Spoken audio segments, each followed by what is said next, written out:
Hello YouTube world and welcome back to Therapeutic Tuesdays.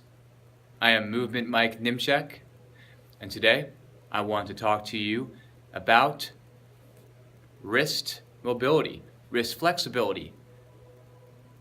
What I believe to be the best way to increase your flexibility in the wrist area. And like the calves, a lot of this has to do with the calves and ankles. A lot of this has to do with the forearm more than the fact that you can bend your wrist, right?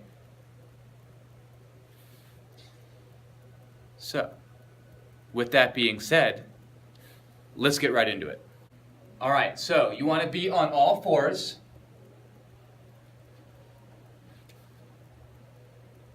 And you want your hands right underneath your shoulders, right? Not out here, right? You want them right underneath your shoulders, and then from here, to warm up, you can lean forward.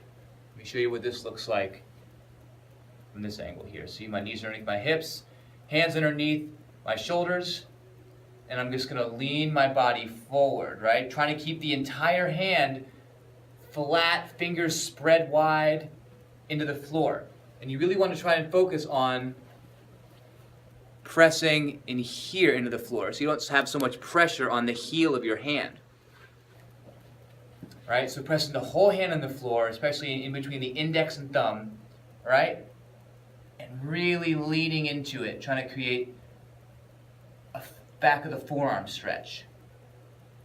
And you're breathing in through your nose and out through your mouth. I do it for about 10 to 12 breaths, long, deep inhales and exhales. And once you've gotten a little comfortable with that, you can start to rotate them around. And so the way that this works, so you can't do it this way because it won't work as well. Plus you're putting your shoulders in a bad position.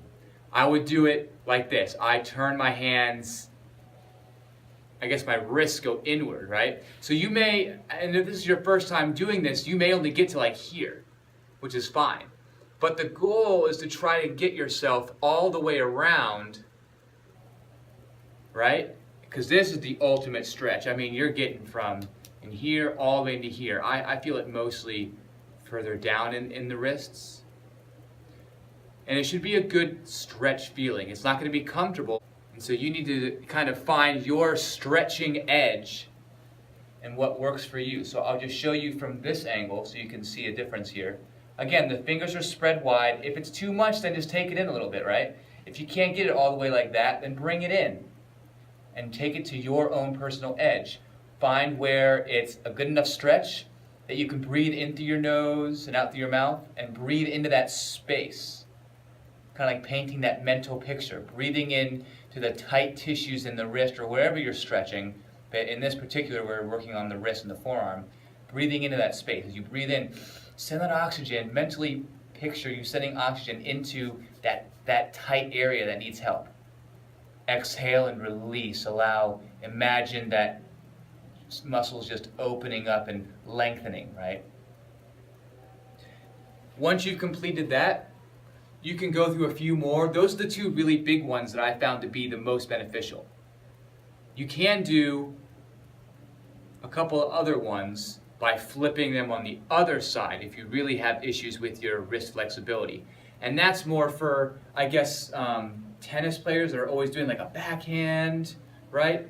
Or like golf, more when you're doing, more for athletes or individuals that spend a lot more time in this kind of wrist flicking or wrist flexing, where you're having to use a lot of the top forearm muscles. Then you can work a little bit more in that reverse, right? So I'll show you what that looks like. Right? Fingers are facing each other, and you're gradually, you're probably going to start like this, elbows out to the sides, and then eventually what you want to do is try to straighten those elbows and press more into the hands. Again, fingers wide. If your fingers are closed, it's like you're not really doing a lot. You want to spread everything wide and really get a good stretch. Breathing deeply. Right? Flipping back over, that kind of thing. So there you have it. A little demonstration and explanation of improving wrist flexibility. And if you're trying to do anything, with push-ups, or if you're trying to get into handstands or just handstand holds, stuff like that, this is an excellent way to improve in those areas. Because from my perspective and what I have come to find out and learned,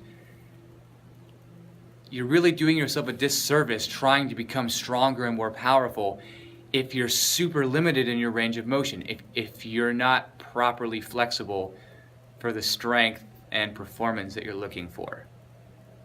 Get your body healthy, get your movement down correctly, which involves these stretching techniques that I do on Therapeutic Tuesday, and then go for those strength and performance goals. Hopefully you got something out of this video and can apply it to yourself and anyone that you know and love.